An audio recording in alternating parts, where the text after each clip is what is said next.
Podcast City Network.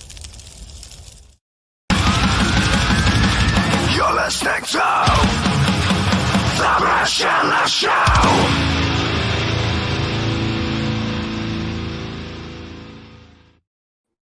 Hey, what's going on, everyone? Welcome back to another episode of the Brad Chandler Show.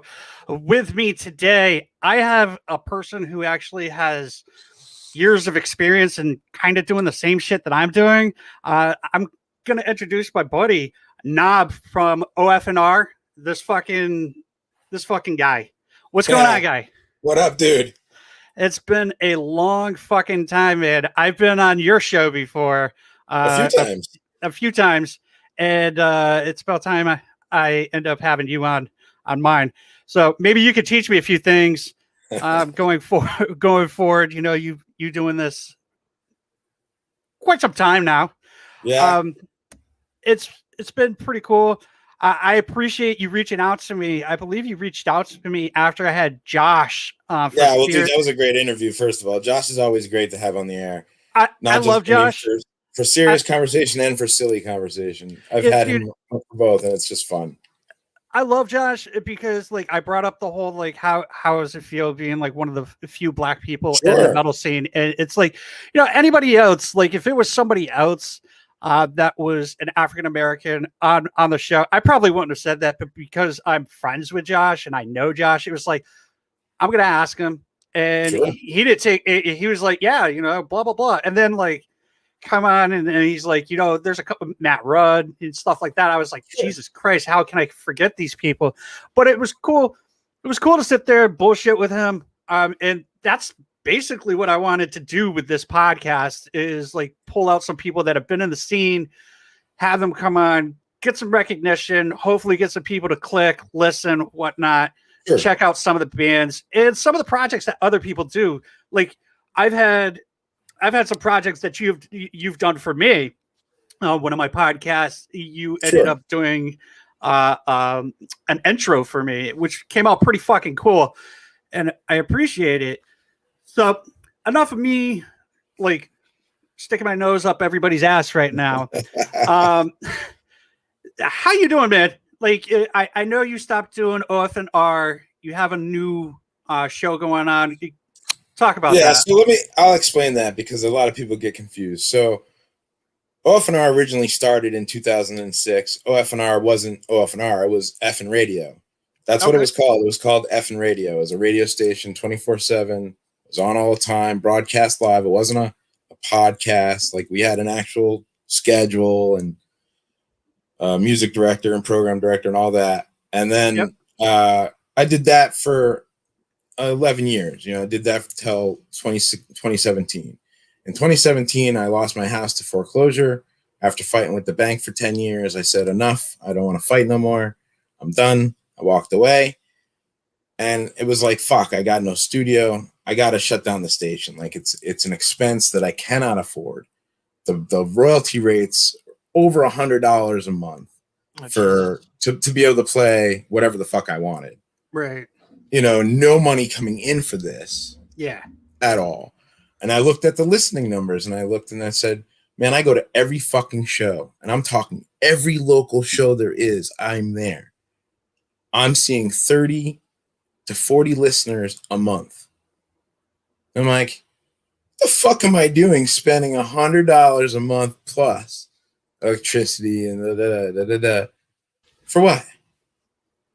And then, so what I did in this past year is I rebooted the station for a month just to test. Yep. Everybody's like, "Oh, you should come back." Okay. Let's see how many of you fuckers actually listen. Let's see what the numbers are. And what I found to be true was the only time people really gave a fuck was when I was live.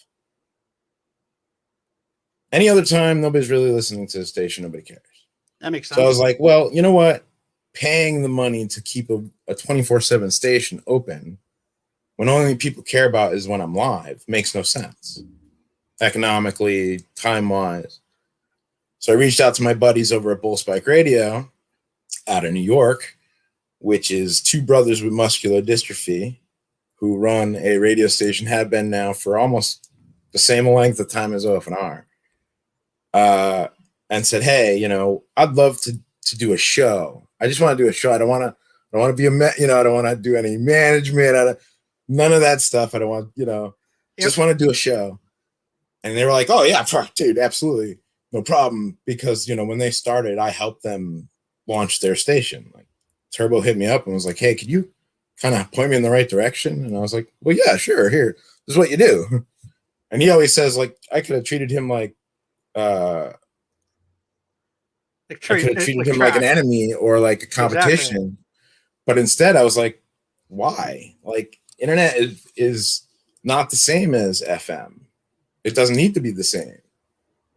And so why not help this dude out? And in the end, it worked out great because now I get to do my stupid show every other week and have some fun with my friends and not have to worry about running the station and keeping it going and all that other stuff. So it worked out really great, So now that's what you're doing with Bart and some dude, yeah. Okay. Yeah. So every other Wednesday, we just did one this past Wednesday, so we'll do one again in 2 weeks. It's basically, I took a little bit of what FM radio was and the concept of what it was and the free thinking and creativity and brought it over to Bull Spike Radio. And I did it with my best friend, who is some dude. He is my closest ally and the guy I talk to every week and, constantly trading really awful texts to each other all the time. Shout out to some dude. Shout out to some dude. Fuck off, some dude. And fuck you, Bart. And fuck you too, Bart. Yeah, that's right. And then so, when we were doing the radio show or the relaunched radio station in 2021, Bart was been a co-host of Indie 180 for quite a while. And, Jordan was getting married and he had so many things on his plate and like he was busy and I didn't want to even think about like I love him. He was such a great co-host for Indie 180. This was a different show. Bart really fit the person that we needed. You know what I mean? Like his dark fucking sense of humor works because some dude and I will say some really fucked up things, and then Bart will take it to the next extreme of fucked upness, and we're like, here's a line, and there's a line, there's where Bart's going. Yeah, here's 11. Like we're at 9, he's at 11. Like he's just there, and it just worked out, and he shows up and he contributes, and then we did the Christmas Massacre this past year again, which we hadn't done in 3 years or 4 years. And redid the Christmas Carol, and Bart was part of that. And he did such a fucking phenomenal job with that it was just sort of one of those things like, hey, Bart, you want to be a part of this? And he was like, well, absolutely. And with COVID, we've been doing it over Zoom, and I don't really right now have the space to set up like a studio. So wait, hold on. The house that you were talking about, not to get on some personal stuff. Yeah, no, dude, I'll talk about whatever. So the house that you ended up being foreclosed on, was that the one that had the garage and everything? Yeah, that was where OFNR Studios. Oh, yeah. Dude. Yeah. Well, that fucking blows. Well, let's talk about that real quick because that's an interesting conversation. And I thought that was fucking cool as shit. You had the garage and everything. It was all set up. The garage was like the pinnacle dream when I bought the place back in 2008. We had the studio in the house for the longest time because I didn't have kids. And then I had my first son and I was able to keep my studio in the house. And then my second son, I was like, well, fuck, I have no more space. Take the studio out. And I was doing shows out of my bedroom again, which is how it all started. And then by happen chance, a tree had fallen onto my garage and I was able to get a brand new fucking garage for nothing. And I went and, she-rocked it and insulated it. And then Jeff from Everybody Hates Me, fucking Total Mensch, came through with soundproofing for the walls and like did it all for me pro. And then like I hung some that it didn't look great, but I hung some just to keep some of the reverberation because it was a big room. Yeah. You know, dude, that was a pinnacle dream for me. And so, dude, when I shut down in 2017, after that last show broadcast, dude, I fucking bawled. I was fucking a mess because OFNR was something I never dreamed possible of ever doing. You know, it was a total fucking joke when we started in 2006. Yeah. We were just fucking kidding. My wife gave me 4 months. After 4 months, you'll be fucking tired of it. 11 years later, you know. So when the radio station shut down, it was like a crush, you know. Right. And to try to find a hobby that even remotely was close to as cool was impossible. Yeah. Everything I tried was just not even remotely as cool. Yep. And so it was just like, you know, some dude was in my ear, like, we should do a show or we should do something. You know, I need a hobby too. You know, he's got kids, he's engaged, you know, like we're old, you know. Yeah, no, I've definitely got you, dude. We need something. So, but what I did was, you know, OFNR is a thing that is me. It's me ultimately. Yep. And so I figure, you know, I keep that running under the umbrella of OFNR Studios. And that means, you know, I can still do, you know, so many graphic work. I'll do a flyer for somebody, you know, or web graphics. I can do that, you know, or like you, if you need a breaker or an intro or a whatever. I've actually reached out to you before and had you do some work for me before that intro. I had you make me a couple flyers. Sure. And so like I figured, you know, and then, you know, music videos and all the websites and web design and web maintenance and hosting and all that, you know, I figured like, why not do those things? I love doing those things. I do that professionally. I do web design and web maintenance professionally. That's what I do as a day job. Right. And it's like, why not continue doing those things and offering those services and helping my friends without having to worry about a 24/7 station? Like we just closed down the radio station part of our business. Right. Exactly. That's when you're talking about like, you were thinking about doing this, like doing that to like fuck off, basically, you know. It's kind of similar to why, like, how I started this. This was like, I was doing another type of podcasting. I was doing sports podcasting and talking about baseball on a reg. And I was like, man, I really need to get behind the microphone and actually talk and be a host of my own show. And because I love podcasting, I think it's fun as hell. It's cool to talk to other people about things that you like. So I was like, I already do 2 podcasts about baseball. I don't want to do anything else about baseball. What's the one other thing that I know more about? And music. So I pulled it out and I was like, you know, I'm going to call this the Brad Chandler Show. And I didn't think that, you know, it would last a month, honestly. And I started getting, I had my first guest, Trav from The Aberration. And awesome, then dude. I had... amazing. I love Chad. And I know like COVID has pretty much like fucked everybody, especially in the music scene. So absolutely. I'm like, I know Trav's got that like mentality is like, I'm not playing music. What the fuck am I going to do? So I wanted to like talk to him about like music, get him back into that headspace. And it was cool as fuck to actually talk to him because he was like super fucking happy about it. And then like, I had him, I had Eric from She Walks, I had Aaron from She Walks, then I had Pat and Dustin from We Are Nothing, and then it just like started spiraling. And then it snowballs, dude. It gets crazy quick. It gets crazy quick once you start talking to bands that, you know, these other stations, nobody's talking to local bands, you know. It's not even just local bands, like bro. When I mean local bands, I just mean like not signed. Independent bands, I guess is a better term than local, right, but local is global, man. There's so many great unsigned bands that I would never ever have heard about had not I been doing OFNR. That's what I'm fucking saying, man. There are bands that are now like in my favorite bands of all time that I never ever would have even found had not been for OFNR. When we started doing independent bands in 08, dude, it was like, oh my god, holy shit! It's like opening the floodgates. Dude, Every my band, girlfriend's and that was MySpace times too. So it's like dude, even crazier. fucking 'Cause- MySpace is crazy. You know what the new MySpace is? What? Bandcamp. Bandcamp. Yeah, Bandcamp. Dude, That's true. after I started the show, and I was trying to say it, but you were talking. I got associated with Bandcamp. I made an account and whatnot, and then I started like listening to these bands, dude. And like one weekend, I spent $200 on music. I think it was in a matter of 12 hours. I spent $200 just on. It's music. not hard to do, man.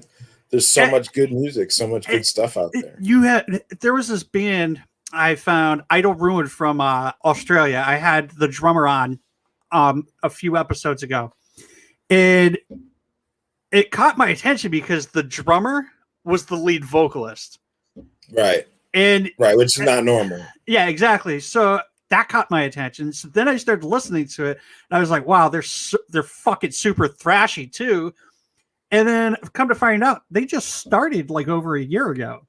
Right. So I bought their music, and then you get to buy the digital format of it. And I was like, cool, I want the CD too. So then I go to buy the CD, and because they're from fucking Australia, the CD's $25 to ship. And I'm like, yeah, Right, I'll just buy the. I'll just keep the digital. And the other thing is right after I talked to them about that, I was talking to the drummer about it. I was like, damn, dude, you guys got to get some shit out and distributors out in fucking like America and North America and shit. He's like, oh, we've been trying. So I started reaching out to some distributors, and I'm like, hey, I don't want anything. I just want to work with you guys, try to see if you guys can pull some bands from like my show to help them out. Because I've had bands from Sweden. I've had bands from the UK. I have a band from what was it? A Dutch band.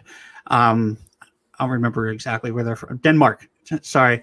At Australia, Canada, all these bands. And it's been cool as fuck, man. It's literally like I if I pulled out my fucking wallet, I'd be broke. Right. Yeah. Right. So. But it sucks about the whole house situation, dude. Well, yeah. Let's get back to that real quick, just so that we're clear. Yeah. So in 2008, we bought the house. In 2009, the house caught fire. We lost everything. So it took a year for them to rebuild the fucking thing. Yep. During that time, they did not want to give us any sort of like difference. Like, oh, you still got to pay a full mortgage for a place you can't live in. Like, wait a minute. Like, there's no hardship that I can file, whatever. So we got into all these like agreements, and then they reneged on those agreements. And of course they did. What wound up happening is, a week to the day that we moved back in, we got served foreclosure papers. And I was like, well, fuck you. This ain't going down like this. Like, you fuck with the wrong guy. I got a law degree. Like, I'm not a fucking moron. Like, you want to play? Okay, let's play. So, dude, so I stood up and went and like, okay, I'm going to learn the fucking procedure to protect myself. Went in, got some extensions, tried some things, played the game, basically. One Christmas, I sent them a stack. I mean, like, dude, the stack was like of paperwork of things that I'd filed to the court. Like, Merry Christmas. Here's a whole fucking bunch of new shit that you can go through. Eat a bag of shit, you fucking Eat a bag asshole. of shit, And, because at the end of the day, it wasn't like I didn't want to pay. It was just like, let's get on equal fucking footing here. Yeah, exactly. They fucked up. Like, dude, I have proof of this, that they fucked up. I like literal fuck, dude, I had boxes and boxes of paperwork. And finally, after 10 years, I was like, you know what, man? Fuck it. I just looked at my wife. I was like, I don't want to do this. Like, there's a reason I didn't want to be an attorney. Like, this isn't fun. Like, it sucks. Like, we're never going to win. We're just prolonging this and hurting ourselves at the end. So did you guys end up moving into an apartment? Yep. that sucks, man. Like going from a house to an apartment. But the best thing about being in an apartment is if something fucking breaks, it's not your responsibility to fucking fix it. Yeah. But when you have a dick landlord, it's tough. I mean, there's good and bad of all things. Having your own place is nice, but there's a lot of things that you don't always think about. Well, what if the water heater breaks? Where are you going to get that $5,000? What if the boiler goes? What if the furnace goes? There's $2,500. Like, where are you getting that money? Like, then the property taxes and shit like that. Yeah, and then property taxes and this and that. And Jesus Christ! And let's not even talk about the fact that Connecticut has high fucking taxes as it is. Oh, forget about it. You just got taxed, by the way, because you said it. Yeah, right. Exactly. Tax. No, I'm taxed. Thanks, Brad. Yeah. So I'll expect that bill in the mail from the gov. Well, $3.95 per minute. I've listened to a couple of the episodes that you've been doing since you came back at every other Wednesdays. It's been a little tough on me getting into being able to listen to it. I'm not going to give you the runaround because we both know how that goes. Yeah. People say, oh, we'll listen, we'll support, and then you see how many people. Not kidding, man. I've looked at the numbers for the people that I've had listening to my show. I've had like 17 to 18 episodes done. I've had 80 something people listening. Yeah, that's cool. Reasonable, and it will grow. Exactly. And the thing is, what I found, and nobody's gonna like hearing this, but what I found is, after a while, bands don't give a fuck. They don't give a shit enough to promote it and to support you back. That was my feeling, at least. And I'm not saying all bands. There are some bands, dude, that are lifelong friends of mine now. The only thing that I ask out of anybody who comes on my show, I don't want any type of monetization. No. No. Hold on. Hear me out. Like, I don't want any monetization. I had Travis reach out to me. He was like, man, let me make you a couple koozies and face masks and whatnot. I was like, dude, give it to the bands. Like, have a discount code or something and let the bands take it. That's cool. All I need you guys to do, the only thing I ask, share it. That's it. I don't give a fuck what else you do. Share the show. It comes out on Spotify. It comes out on Apple or whatever. Share it. That's all I give a fuck about.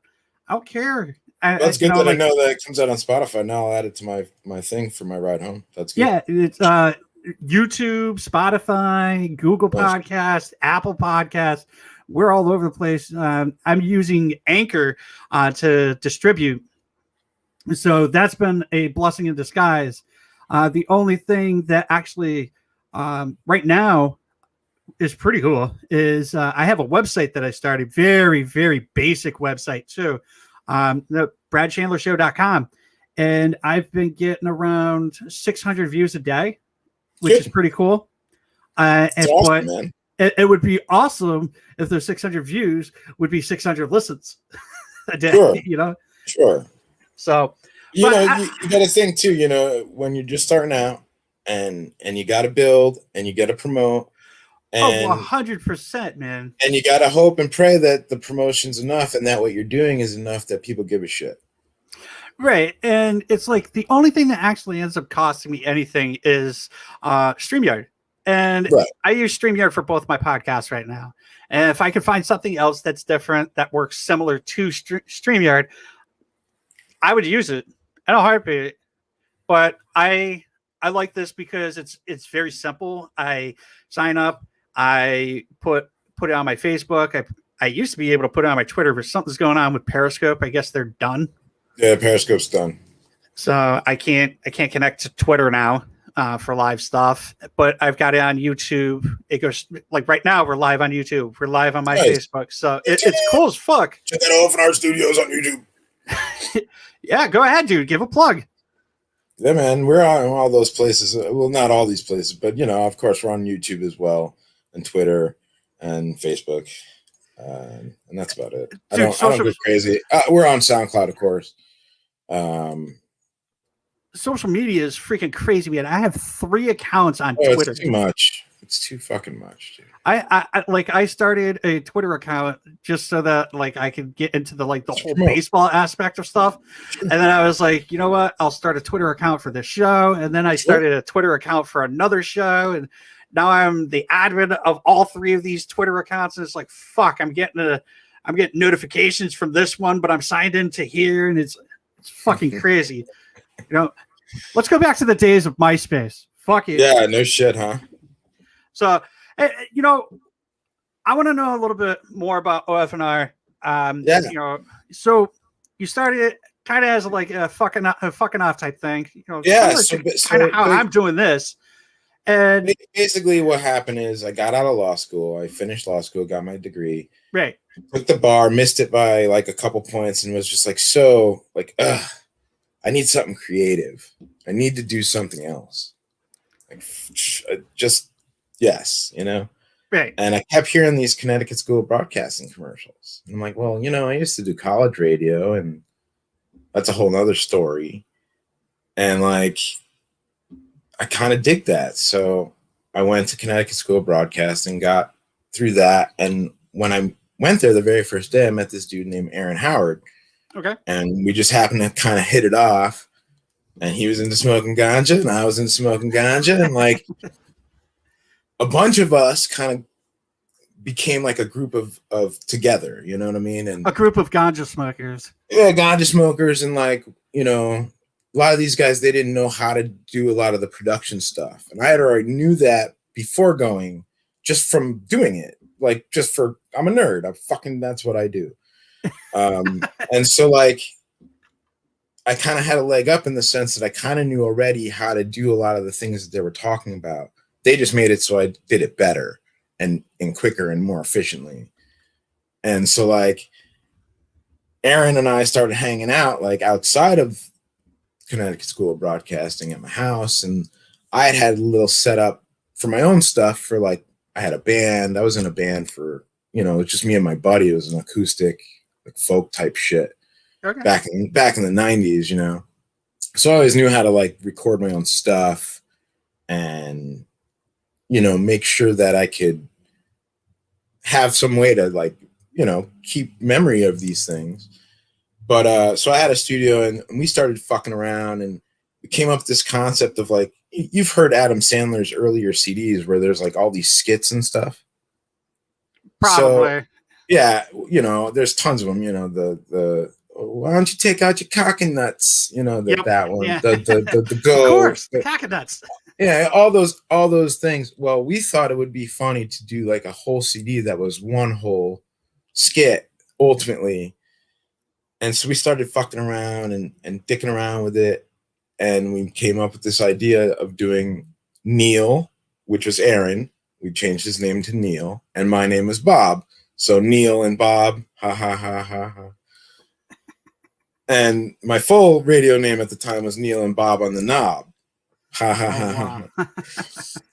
And so, we made this whole CD. It's like half hour. It's got all these commercials. It's got commercials, and it's got like his version of how we met and my version of how we met. And neither version is true at all or accurate.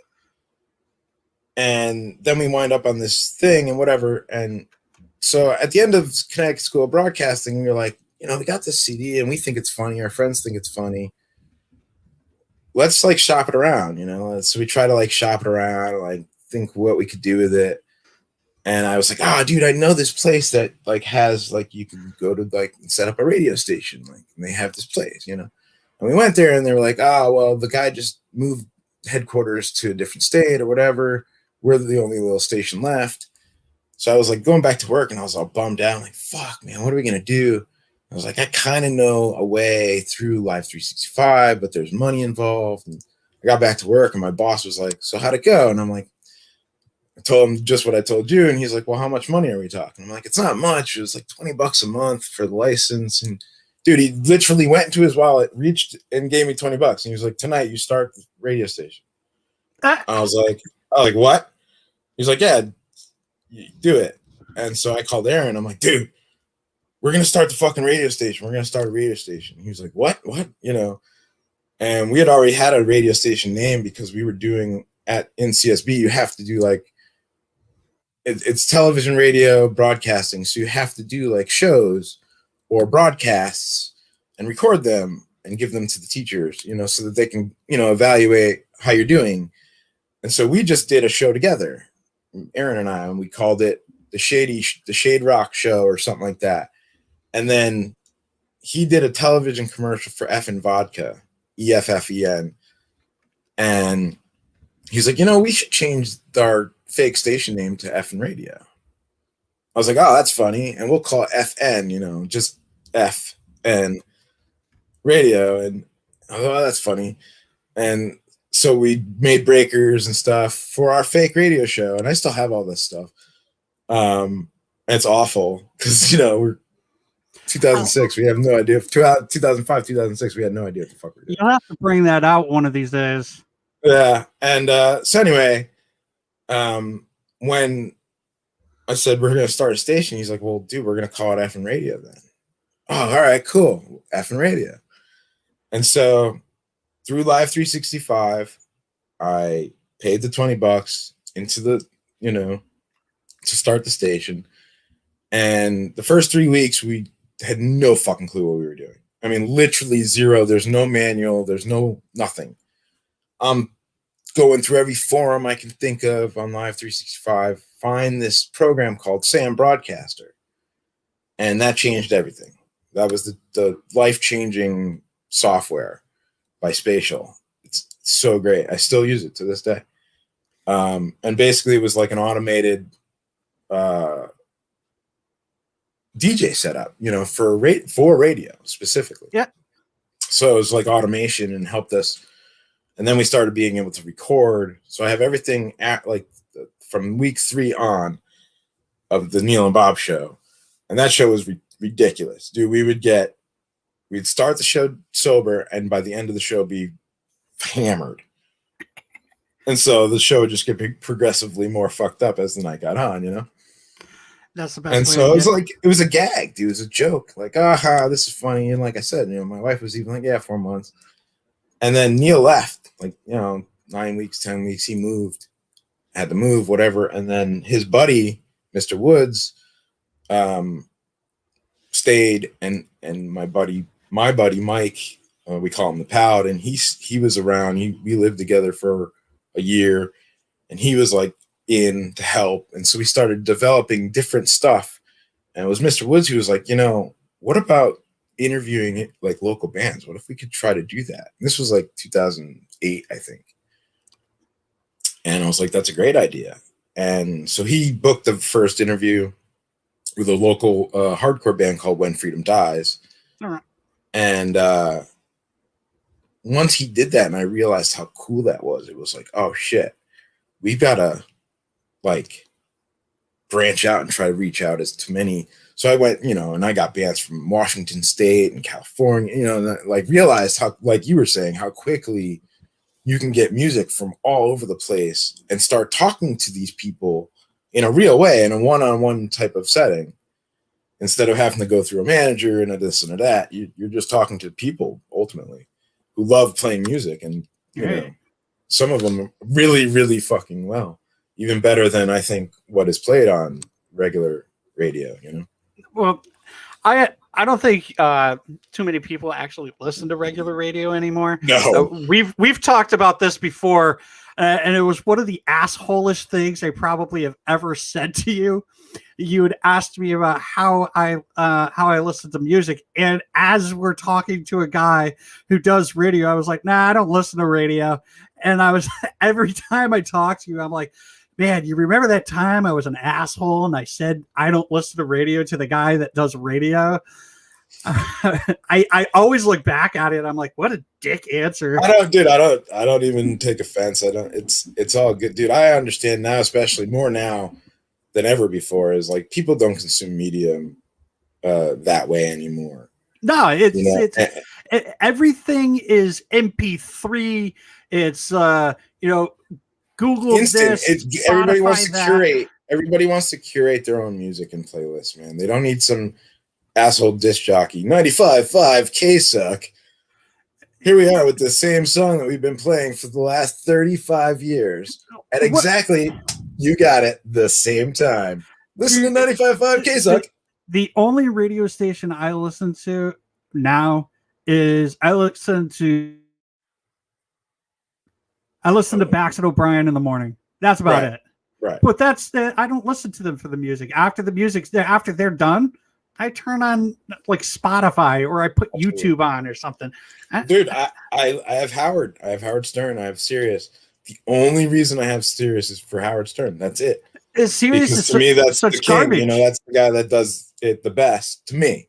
Right. And if I wanted to listen like, to if I want to listen done, to the same metal songs over and over and over again, I'll put it on my playlist. I have a playlist. I have a playlist, right, that's got 10 days worth of music. Right. I don't need to put your fucking stupid radio station on. That's going to play the same 4 songs. Right. I don't want to hear fucking 3 Days Down, fucking 3 Days Grace or whatever, 3 Doors Down. I don't need to hear that shit when I can put that. Dude, I just found this band a couple weeks ago and I like yelled at TJ about this. I was like, why didn't anybody tell me about this band in Fury? And he's like, oh, I've been talking about this, that, and the other thing. I was like, well, you didn't fucking talk about them to me. I happen to fucking just find them randomly. Right. They've been around since 2014 or some shit. Right. So going back to the OFNR thing, dude, it started off as a gag, and then, dude, I just fell in love with it. Like, it became an obsession. And you used to do shows. You used to do, like, live radio shows. You'd record the bands and stuff like that. What are some of the bands that like you remember the most from those live shows? I know Continuum definitely is one of your favorite favorite bands to work with. The reason that Continuum is one of my favorites is because we're actually all friends. Like I am literal friends with those people, and I get that. Hang out. I do. We go and hang out like, at Brenda's house quite often because our kids are all the same age and they play really nice together.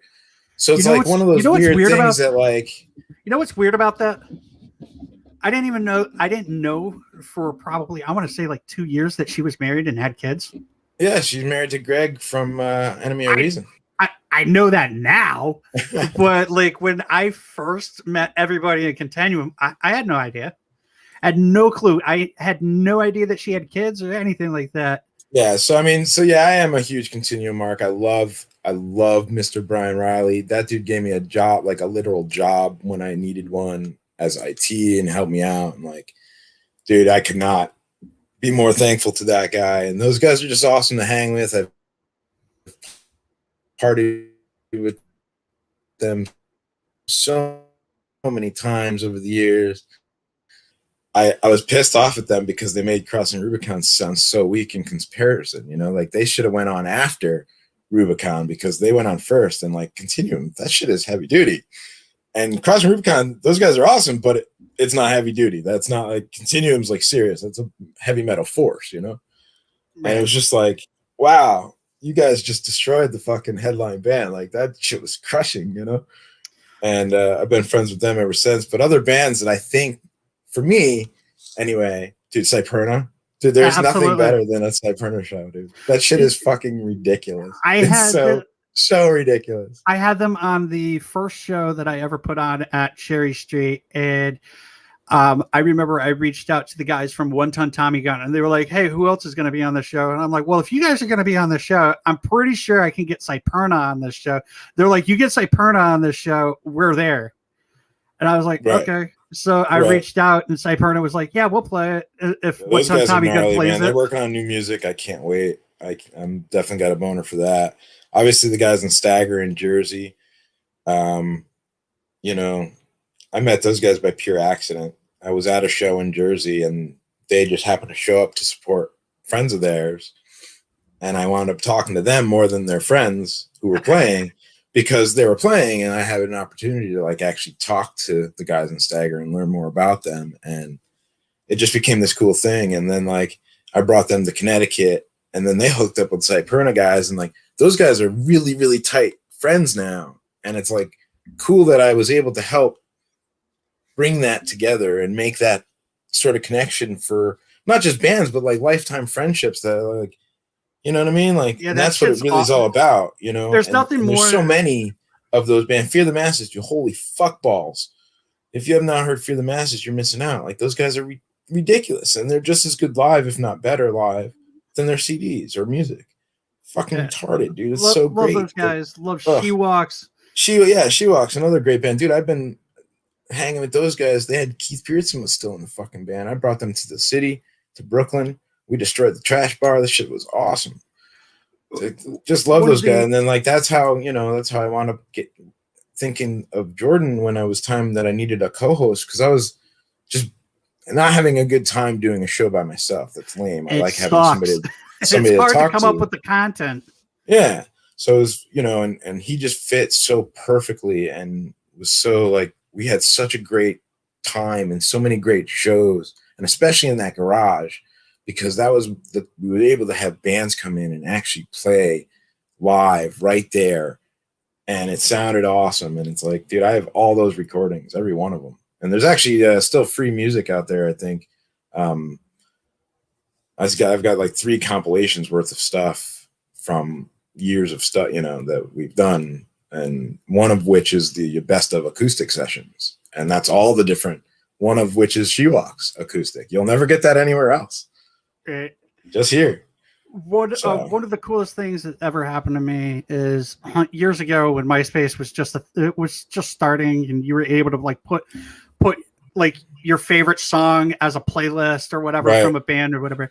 I had this little promotion thing that I was doing. Like I'd search high and low through MySpace trying to find bands all around the world.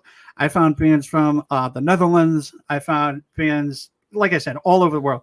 Well, one of the coolest things was I found this band from New Jersey. And so here's another Jersey band. And they had this song called Dead Cunt. And I was like, well, that already grabs my attention because it's got dead cunt in it. So I pull it up. I start listening to it. And it's literally just 2 words of the entire song, dead cunt. And I listened to it. I shot them like a message or whatever it was. And we started talking.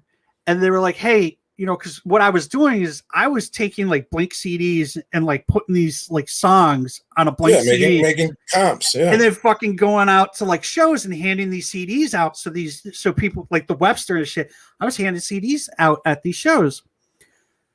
This band ends up hitting me up one day and they're like, hey, all this time that you've been doing this for us, well, we want to pay you back, blah, blah, blah.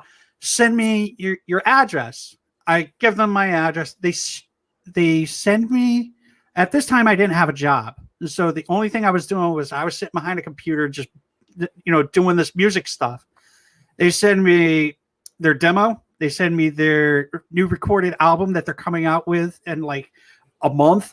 They send me this shirt with this naked chick, a corpse, and nice. I was like, holy shit, guys, like, how do I repay you? And they were like, don't worry about it. A month after that, I get another message from the vocalist. He hits me up. He's like, hey, man, what are you doing? I'm like, I'm doing nothing. What's up? He's like, we're about to go on tour to Puerto Rico. And I was like, oh, that's cool. He's like, you want to come with us? I'm like, fuck, dude. He's like, all you have to do is pay for the plane ticket. Everything else will be paid for. I was like, fuck, man. Like, I was broke. I didn't have a job. So I'm like, I can't, so they ended up, they posted something about they were coming to Connecticut. They were playing the LNG, I think. Yeah, it was the LNG. So Grandpa Metal ended up bringing them up from New Jersey. So, like, I didn't know who the fuck Grandpa Metal was. But I knew who this band was, Ominous. So I found out they're playing. I show up. I got the fucking shirt on, right? Grandpa Metal and everybody that was working for them, I believe Brandy, I think her name's Doubleday. I'm not sure. Yeah. So I show up. I'm wearing this shirt, and they're like, well, how do you know of this band? I'm like, dude, I've been listening to them for like 2 years. And Vic, their guitarist, fucking nicest fucking dude in the world. Like, if you saw him, you'd be like, man, this guy's like a beast looking, nice guy.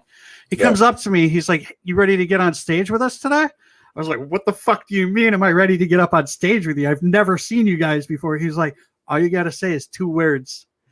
So they call me up on stage and they're like, just do it. I fucked it up. I know I fucked it up. They said I did a perfect job, but I know I fucked it up. All I had to do was say dead cunt.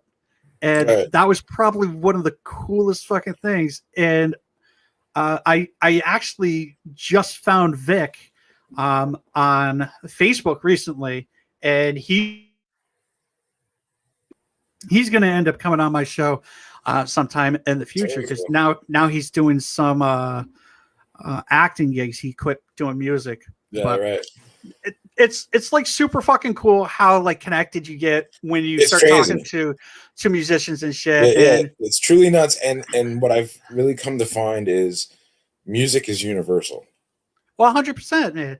I had a hip hop artist on earlier today. Like, it's so much so, like, I mean, like, insanely so, where you go, holy shit, these guys like this sort of stuff too, and yet we're millions of miles apart, and they still like are into this thrashy or this or that, you know what I mean? And it's wild where they come up with their inspirations, And talking to bands overseas was always a fun and always a trip to me, because it was like, holy shit, you always got to make like special plans to do it because the time change is so fucked up. So it's like, all right, we'll do it exactly at this time. So that's this time for you, Always try to do it. But it's so cool. My favorite of those for me, and it's only because of who it was, is I got to interview Al Atkins of Holy Rage. And for those that don't know, Al Atkins was actually the original, before Rob Halford, singer of Judas Priest. So talking to him was a fucking trip and a half, bro. And it's like, holy shit, like to hear his stories about what was going on during those times. It's like, hold on a second. I just got a rock history lesson. You're telling me that Rob Halford wasn't the original vocalist of Judas Priest? Yeah, Al Atkins. Holy shit! I just fucking learned something new. And it's just and I even asked him. I mean, on the phone, I'm like, "Are you kicking yourself in the ass every day that like you're not the vocalist?" And he's like, "No, I'm not, because it was just the right thing for me at the time. And think about it, it wouldn't be." They wouldn't be who they are if not for that. So, dude, I'll send you the link so you can check it out. It's a crazy interview. That was my favorite by far. I mean, of all the things and I've talked to some really kick-ass bands, not just independent, but signed. And that was such a trip, because it's just like, holy fuck, dude. He's talking about like some serious rock history right now. Right. I need to shut up and just listen to him, Right. One of the coolest things for me doing this is I've been friends with the guys from Cattle Decapitation for years. And true fucking story here. Back when MySpace was a thing, I started both Cattle Decapitation and the Black Dahlia Murders MySpace accounts. It was just supposed to be like a thing for like fans, or it was a fan page. That's all it really was. I ended up getting a message from Mike, their drummer, from Cattle Decapitation. And he's like, "Hey man, Travis wants to talk to you." I'm like, "Oh fuck. Did I do something wrong?" Like, I didn't even think about it. And then Travis and I started talking and whatnot. He's like, "Hey man, appreciate everything that you've done for us. If we would love to be able to, we would love to take over the account." I'm like, "Oh yeah, here's all the information that you need, take it over." And he's like, "Yeah, when we come into your area, let me know and I'll get you into the show." I'm like, "Nah, dude, like at this point I was working at the Webster." So this was back in the day when I believe Adam was he was in charge of security. So I ended up getting into like all these shows for free. Right. And I was like, "Nah," I worked for them too. So I tell him, I'm like, "Nah, don't worry about it, this, that, and the other thing." He's like, "Well, we'll give you a t-shirt, They gave me a t-shirt and whatnot. One of my, like, I want to say it was probably like my 5th episode. Their guitarist was on my show. That's awesome, man. I reached out to... Once you start realizing that, like, a lot of the times, especially bands that aren't, these big bands, they're a little more difficult to get, because, have to really have a good following for them to give a fuck. But like when you start getting into like, and I'm not saying Cattle Decapitation is not an amazing fucking band, but you know what I mean? Like there's there are not definitely Metallica. levels. Yeah, it's not Metallica, exactly. I found that like a lot of the 90s bands that I followed back when I was, a teenager, I was able to reach out to them, like an Eve to Adam. I wouldn't go for a Collective Soul because they're much bigger, but an Eve to Adam, like, holy shit. Yeah, I can talk to them and they're an amazing band and like people should know more about them and they're not being heavily rotated. You know what I mean? It's kind of cooler off. For me, it was cooler off because that was my whole shtick, was playing stuff that people should hear about, bands that I think more people should know, Yeah. And and obviously I'm playing those same bands in a rotation with Metallica. So you might hear Metallica, Enter Sandman, let's just say, and then you would hear She Walks Without Legs or Continuum or whatever. You know what I mean? Like we would always just mix them in so that it was both. Obviously we had our specific indie days to highlight those bands, but we also tried to incorporate them into a regular day's worth of music. You might catch Lacuna Coil and then Continuum or Cyperna or whatever. Yeah, I would love to have one of, if not the entire crew of Cyperna come on here. Dude, those guys are nuts. They're awesome humans to hang out with. One of the first times I got to see them, it wasn't the first time. I've seen them a few times before, but one of the funniest things I saw from them, they played, what was that festival up in Massachusetts? RPM. RPM.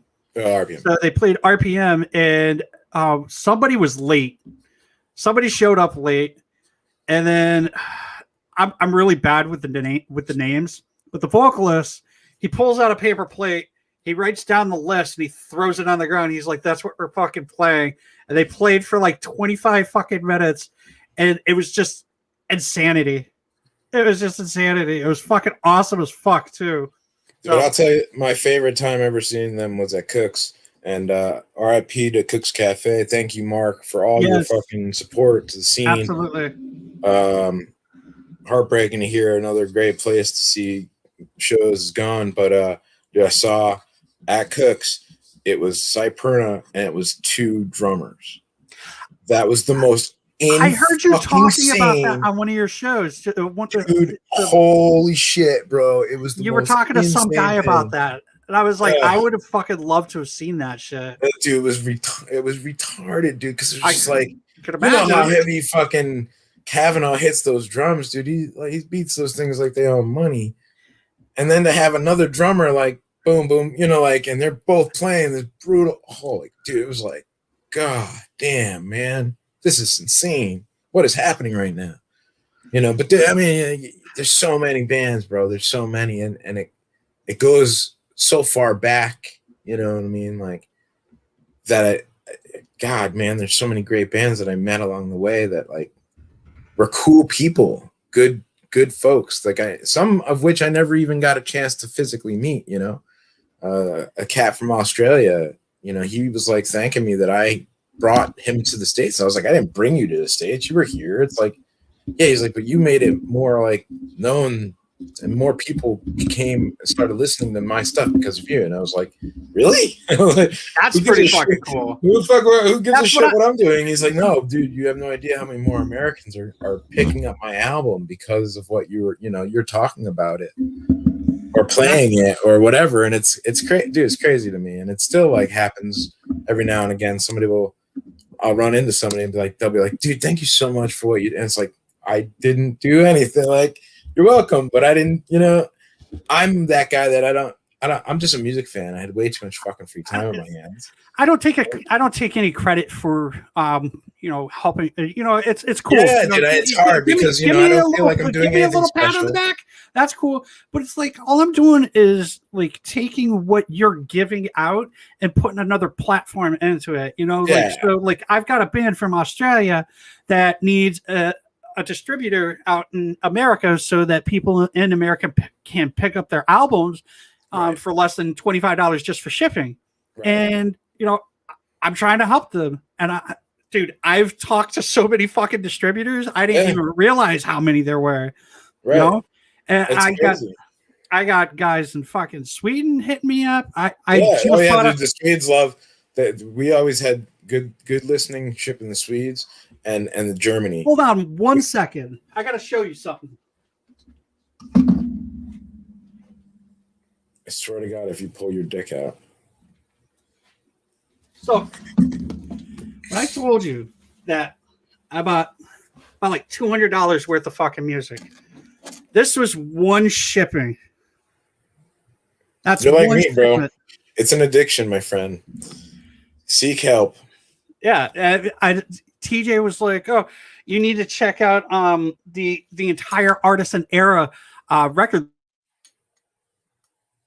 And I went on their website and I literally bought like 9 fucking CDs. That's crazy. So, but Nab, it's been a pleasure having you on. We're at about 55 minutes right now. And yeah, man. I usually always a pleasure. It's always fun, man. You know, dude, you want to come back on again? Absolutely, would love to have you on. Sure, dude. We got so many stories. I mean, dude, we can go on forever. You know, it was 11 years of unbelievable awesomeness. You're still doing stuff associated with it, so I mean, yeah, of course. I would never stop doing that. Still doing the show. Everybody check out the effing show on Bull Spike Radio, bullspikeradio.com every other Wednesday. So not this coming week, but the following week we'll be on again. We're doing our 420 special, which is going to be a hoot. It's going to be a hoot and all that. Who you should have on that show? What's that? You know who you should have on that show? Who? Just as like a special appearance or whatever. Who's the highest band in the land? I don't know who's the highest band in the land. Oh my god. They only put that on their t-shirts. I was gonna say left hand backwards. Oh yeah. Yeah. See, the thing about the effing show is I have no interest. 0.0. You know what? I remember you said about that, having people come on and yeah, I just I don't want to do interviews. I don't, it's not that I don't care. It's just that I don't care because like this show happens. Not that I don't care, but I don't care. It's like this show happens to be for fun and for kicks and giggles, and I don't want to make it into a job. I don't want to make it into something. You know what I mean? Something I have to, worry about. And so it's really just for fun and kicks and giggles. And we do a fucking lot of preparation for each show. Everyone is different. Everyone is special. A lot of it's fuckery. And you can't really believe any of what we're saying because, it's all characterizations and comedy to the point of ridiculousness, So, we've got the 420 special coming up, and then we've got the Effin' Awards are going to be coming up at the end of April, so you guys should tune in for that. Check out OFNR Studios. You can go to ofnrstudios.com. That'll have all the things that are, for what's going on and how to reach me and all that other fun stuff. So, Brad, it's always a pleasure, my friend. It was really good talking to you. Hey, I actually wanted to get you to introduce the song that we're going to listen to. Oh, all right. I think I can do that. Yeah. So, last year, the band Continuum hit me up and was like, we're looking to do a music video kind of on the cheaper end, where it's not going to be like crazy. And I was like, yeah, I can help you out. Of course. That's sort of what I do. Like try to keep things reasonable for bands so that, you're a band, you're not making millions of dollars. And so we did some filming and then some more filming and then some more filming. And then Brenda helped me edit it. And there's a brand new video on their YouTube. It's called Tides. It's off the Chronophobe album, which is fucking phenomenal. They just released or are going to be releasing the acoustic version. If you have not listened to that, really, when it comes out, oh my god, like oh my god, god damn. Continuum goes acoustic, huh? It's insane. Keep it locked. I don't know if I should even said anything. I'm probably going to get in trouble for that. But so we're going to listen to Continuum, the band Continuum, and we're going to listen to the song Tides. Yep, off of the Chronophobe album. Go check them out, continuummetal.com. Their web designer's a dick. I can attest to that. Take it easy.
Okay,